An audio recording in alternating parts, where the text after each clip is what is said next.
السلام علیکم لسنرز، شروع کرتے ہیں آج کی سٹوریز اللہ کا بابرکت نام لے کر جو انتہائی عالی رتبہ اور بہت جلیل القدر ہے۔ آئی ہوپ میرے سبھی لسنرز بالکل ٹھیک ہوں گے، اور شروع کرتے ہیں آج کی خوفناک کہانی ہے۔ یہ کہانی فیاض بیگ نے شیئر کی ہے۔ فیاض کہتے ہیں کہ میں ملتان میں رہتا ہوں اور آپ کے ساتھ اپنے ابو کی زندگی کا ایک خوفناک واقعہ شیئر کرنا چاہتا ہوں۔ یہ بات 1970 کی ہے۔ میرے والد صاحب تب اسٹوڈنٹ ہوا کرتے تھے، اور وہ کہتے ہیں کہ میں اپنی پڑھائی کے سلسلے میں اپنی کچھ بکس اور کچھ چیزیں وغیرہ لینے کے لیے اکثر لیٹ نائٹ بھی گھر سے باہر جایا کرتا تھا۔ کچھ نوٹس وغیرہ فرینڈ سے لینے ہوتے تھے، تو میرا یہ کام ہوتا تھا۔ ایک دن مجھے کچھ شاپنگ وغیرہ کرنی تھی، کچھ چیزیں لینی تھیں اپنی ایجوکیشن سے ریلیٹڈ، میرے والد صاحب کہتے ہیں۔ تو میں جو ملتان کے، اگر آپ کے کوئی لسنر ہیں تو وہ یہ جانتے ہوں گے کہ فرید گیٹ ایک مشہور جگہ ہے جہاں سے چیزیں وغیرہ خریدی جاتی ہیں۔ مجھے وہاں تک جانا تھا، اور وہ کہتے ہیں کہ سردیوں کا موسم تھا۔ میں اپنی کچھ چیزیں لی میں نے، اور چیزیں لینے کے بعد میں اپنے گھر واپس آنے لگا۔ میں نے موٹر سائیکل سٹارٹ کیا، تو جیسے ہی میں شہر کے اندر سے نکلا، فرید گیٹ کے اندر سے، تو اس کے بعد وہ کہتے ہیں کہ مجھے ایک فاصلے پہ ایک عورت دکھائی دی، اور وہ عورت مجھے ہاتھ دے کر باقاعدہ طور پر رکنے کا کہہ رہی تھی۔ اس عورت نے برقع پہنا ہوا تھا۔ برقع پوش وہ عورت مجھے ہاتھ دے کر جب روکنے لگی تو مجھے یہ کہنے لگی کہ بھائی، مجھے بغداد اسٹیشن پہ جانا ہے، اور مجھے ادھر کوئی سواری وغیرہ نہیں مل رہی، بہت رات ہو چکی ہے، جس کی وجہ سے آپ مجھے چھوڑ سکتے ہیں۔ تو میرے والد صاحب نے اس کو کہا، بہن آپ اکیلی ہیں، میں جانتا تو نہیں ہوں آپ کو، لیکن آپ مجھے مصیبت میں لگ رہی ہیں، میں آپ کو چھوڑ دیتا ہوں۔ کہتے ہیں کہ جو بغداد اسٹیشن ہے وہ جانتے ہوں گے 1970 میں تب وہ جگہیں بالکل پرانے کھنڈرات کوارٹر تھے ادھر پرانے۔ تو ہم لوگوں کے گھر سے 1 کلومیٹر کے فاصلے پہ آگے، 1 کلومیٹر آگے بغداد اسٹیشن بنتا ہے۔ تو میں اس کو لے کر بٹھایا اسے، اور آیت الکرسی پڑھی دل میں اور چلا گیا۔ اب میں اپنے گھر کو کراس جب میں نے کیا روڈ کو، تو میں نے اس عورت کو بتایا کہ یہ اس گلی میں میرا گھر ہے اور میں ادھر رہتا ہوں۔ شدید سردی کا موسم تھا۔ اب ہم بغداد اسٹیشن پہنچ چکے تھے۔ میں اس عورت کو بلا رہا تھا، وہ میری کسی بات کا جواب نہیں دے رہی تھی۔ تو اچانک سے میں نے اس عورت سے پوچھا کہ بغداد اسٹیشن آ چکا ہے، جو کہ بالکل ویرانہ اور سنسان جگہ ہے، اب مجھے بتاؤ کہ تم نے کدھر جانا ہے۔ اس عورت نے کہا کہ مجھے بغداد اسٹیشن سے آگے 3 گلیوں میں میرا کوارٹر ہے، مجھے ادھر اتار دینا۔ کافی حیران ہوئے وہ، کہتے ہیں کہ میں نے اس کو ادھر تیسری گلی میں اتار دیا، اور جب میں نے اس کو اتارا، اس کے گھر پوچھا، تو وہ ایک اندھیرے میں ڈوبا ہوا ایک کوارٹر تھا، جس پہ میری موٹر سائیکل کی لائٹ پڑی تو وہ کافی پرانے زمانے کا قدیم ٹوٹ پھوٹ کا شکار تھا۔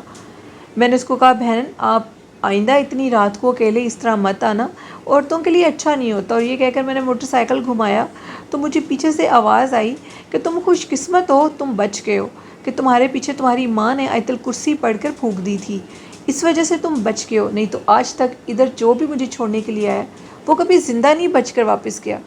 یہ کہتے میرا موٹر سائیکل اتنا بھاری تھا، اتنا بھاری تھا کہ میں آپ کو بتا نہیں سکتا، والد صاحب کہتے ہیں۔ اور اچانک سے موٹر سائیکل کو جیسے کسی چیز نے چھوڑا ہو، اور پھر میرا موٹر سائیکل فراٹے بھرتا ہوا آگے کی طرف چلا گیا، اور میں نے پیچھے سے پلٹ کر بھی نہیں دیکھا۔ میں گھر گیا، میں دروازے کے اوپر اس طرح گرا جیسے کوئی بھٹکا ہوا اپنے راستے تک آتا ہے، کسی کو موت سے بچ کر کوئی زندگی کی طرف آتا ہے۔ میں گھر جا کر ایسے گرا، مجھے کچھ ہوش نہیں تھی۔ مجھے ہوش دلانے پر یہ پتہ لگا، میں نے گھر والوں کو ساری بات بتائی۔ انہوں نے کہا تم نے بہت غلطی کی تھی۔ میری جو دادی ماں تھی، انہوں نے کہا ابھی تمہارے آنے سے آدھا گھنٹہ پہلے مجھے کافی پریشانی ہو رہی تھی کہ تم گھر نہیں آئے، جس کی وجہ سے میں نے آیت الکرسی پڑھی اور تمہیں تصور میں لا کر پھونک دی، اور یہ کہا کہ میرا بیٹا خیر خیریت سے گھر آئے۔ تو میرے بابا نے کہا کہ اسی آیت الکرسی نے مجھے بچا لیا۔ نیکسٹ ڈے میں اپنے دوست کے ساتھ انہی پرانی جگہوں پر گیا، بغداد اسٹیشن کے پاس۔ تو جس جگہ پر اس عورت نے مجھے اترنے کا کہا تھا، اس برقع پوش عورت نے، وہاں پر کچھ بھی نہیں تھا، کوارٹر نام کی کوئی چیز نہیں تھی، وہاں پر ایک گندے کوڑے کرکٹ کا ڈھیر تھا۔ یہ ایک سٹوری تھی میرے لسنر فیاض کی، جو کہ انہوں نے ملتان سے شیئر کی۔ تو یہ ایک بہت خوفناک کہانی تھی۔ ابھی سٹوری ریکارڈ کرتے ہوئے مجھے بہت زیادہ ڈر لگ رہا ہے اکیلے میں۔ تو آپ جتنے بھی لڑکے ہیں وہ اس چیز سے اوائڈ کیا کریں، بالکل بھی کسی غیر عورت کو اپنے ساتھ لفٹ مت دیا کریں. اکثر ایسی مخلوقات ہوتی ہیں، اکثر کچھ لوگ ایسے ہوتے ہیں جو کہ چور بھی ہوتے ہیں. تو یہ ایک رونگٹے کھڑے کر دینے والا واقعہ ہے جس نے مجھے تو بہت زیادہ ڈرا دیا. بڑھتے ہیں آج کی لاسٹ خوفناک کہانی کی طرف. یہ سٹوری میرے ساتھ نور فاطمہ نے ہی شیئر کی ہے، میری لسنر نے، حیدرآباد سندھ سے. نور فاطمہ کہتی ہیں کہ میں آپ کے ساتھ ایک خوفناک واقعہ شیئر کروں گی جو کہ انتہائی خوفناک اور پرسرار ہے. یہ سٹوری میرے چاچو کے بیٹے کی زندگی کی ہے جو میں آپ کے ساتھ شیئر کر رہی ہوں. میرے چاچو کے بیٹے کے گھر یعنی میرے چاچو کے گھر بہت بڑا ایک امرود کا درخت ہے. کہا جاتا ہے کہ وہ امرود کا درخت انتہائی اسیب زدہ ہے. آپ کو یہ بھی بتا دوں کہ میرے چاچو جو کہ عملیات کا کام کرتے ہیں، ان کی بھی ڈھیر ساری ایسی مخلوقات ادھر ادھر ان کے گھر میں بھٹکتی رہتی ہیں. امرود کے اس درخت کے قریب چاچو بالکل جانے سے ہم لوگوں کو منع کرتے ہیں اور کہتے ہیں کہ اس کے قریب نہیں جانا. ہم چاچو کی غیر موجودگی میں اس سے امرود کے پھل توڑ لیتے ہیں، اور جب بھی توڑتے ہیں ہمیں اکثر عجیب خواب آتے ہیں اور کچھ دن ڈر لگتا رہتا ہے. میرے چاچو کے بیٹے کی زندگی میں بھی اسی طرح ایک خوفناک واقعہ پیش آیا جو میں آپ کے ساتھ شیئر کر رہی ہوں. اویس بتاتے ہیں کہ 2-3 سال پہلے کی بات ہے. چاچو کے بیٹے اویس بتاتے ہیں کہ میں نے دیکھے کہ امرود خوب پک کر تیار ہو چکے تھے اور میرا دل چاہ رہا تھا کہ ان کو میں توڑ کر کھاؤں. بابا کھانے نہیں دیتے تھے.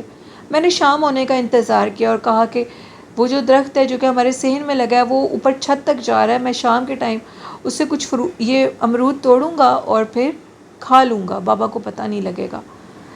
میرا کزن اویس بہت زیادہ بہادر ہے. وہ ایسی مخلوقات شاید ان کے گھر میں ہے تو ان سے ڈرتے نہیں ہیں. میں بھی یہ بھی ہو سکتا ہے. تو وہ کہتے ہیں کہ میں شام ہوئی مغرب کی اذانوں کے بعد میں جلدی جلدی چھت پہ گیا اور میرا دل تھا کہ میں امرود توڑوں. ابھی میں چھت پہ گیا ہی ہوں تو میں کیا دیکھتا ہوں کہ مجھ سے پہلے ایک شخص سفید لباس میں کھڑا، اس کے ہاتھ میں ایک ٹوکری ہے اور وہ امرود توڑ رہا ہے. مجھے دیکھ کر وہ میری طرف متوجہ ہوا، جس کو دیکھ کر کہتے ہیں کہ میں جلدی سے اپنے قدم اٹھائے اور میں واپس چلا گیا. میں نیچے آیا، مجھے بہت شدید بخار تھا، میری حالت بہت زیادہ خراب ہو رہی تھی. میں اتنا ڈر چکا تھا کہ میں آپ کو بتا نہیں سکتا. اس دن مجھے پہلی دفعہ ڈر محسوس ہوا تھا کہ ڈر بھی کسی چیز کا نام ہے. اس رات مجھے شدید بخار رہا اور اس رات کے بعد مجھے 1 ہفتہ لگاتار یہی خواب آتا تھا کہ ایک شخص ہے جو کہ سفید لباس میں ہے اور خواب میں آ کر مجھے امرود سے بھری ہوئی ٹوکری دے جاتا ہے. اور صبح جب میں اٹھتا تھا تو میرے تکیے کے پاس ایک امرود پڑا ہوا ہوتا تھا. 1 ہفتہ لگاتار اس خواب کو دیکھنے کے بعد میں اس قدر ڈر چکا تھا کہ میں نے اپنی مما سے یہ بات شیئر کی، یعنی میرے کزن اویس نے. انہوں نے یہ بات اپنی امی سے جب شیئر کی تو ان کی امی نے ان سے کہا کہ تمہیں اب یہ بات اپنے بابا کو بتانی چاہیے، کیونکہ اس کو اوپر درخت کے پاس وہ مخلوق نظر آنے لگی تھی اور مسلسل آنے لگی تھی. اس نے اپنے بابا کو بتایا. پہلے تو اویس کی خوب پٹائی ہوئی. چاچو نے اسے خوب ڈانٹا اور 1-2 تھپڑ بھی لگائے اور کہا کہ اب ادھر آؤ اور ایک نیلے رنگ کا دھاگا لے کر آؤ. نیلے رنگ کے دھاگے کو اپنے قد کے ساتھ ماپو اور ماپنے کے بعد اس کا ایک سرا مجھے پکڑا دو اور ایک سرا تم پکڑ لو. چاچو نے دل ہی دل میں کچھ پڑھنا شروع کر دیا اور پڑھتے پڑھتے وہ دھاگا بالکل تھوڑا ہو چکا تھا. اتنا تھوڑا ہو چکا تھا کہ وہ کہتے ہیں کہ جس عمل کے مطابق وہ دیکھ رہے تھے اس کے مطابق یہ چیز ٹھیک نہیں تھی. یعنی اس کے اوپر چاچو کی چھوڑے ہوئے عملیات کا اثر ہو چکا تھا جو ان کے گھر میں عجیب و غریب مخلوقات دیکھی جاتی تھی. کہتے ہیں کہ پھر اس کے بعد انہوں نے میری کزن اویس کا علاج کیا اور انہوں نے کہا کہ اب بہتر یہی ہوگا کہ ہمیں یہ گھر چھوڑنا پڑے گا، کیونکہ وہ جو امرود کے درخت کے اوپر مخلوق تھی، جو بھی چاچو کی جو بھی تھا وہ اب اس کو مطلب نظر آتے رہیں گے اور اس کو تنگ کرتے رہیں گے یہاں تک کہ اس کے اوپر حاوی ہو جائیں گے. کچھ ہی دنوں میں یعنی اس واقعے کے 15-20 دن کے اندر اندر میرے چاچو نے اس گھر کو خالی کر دیا اور وقتی طور پر ایک اور گھر رینٹ پہ لیا اور پھر کچھ عرصے کے بعد اس گھر کو سیل آؤٹ کر دیا. کہتے ہیں کہ ابھی بھی وہ گھر ہمارے ادھر قریب موجود ہے. اس گھر میں لوگ رہتے ہیں اور وہ یہ کہتے ہیں کہ یہاں پہ چھلاوا نما مخلوقات کو دیکھا جاتا ہے.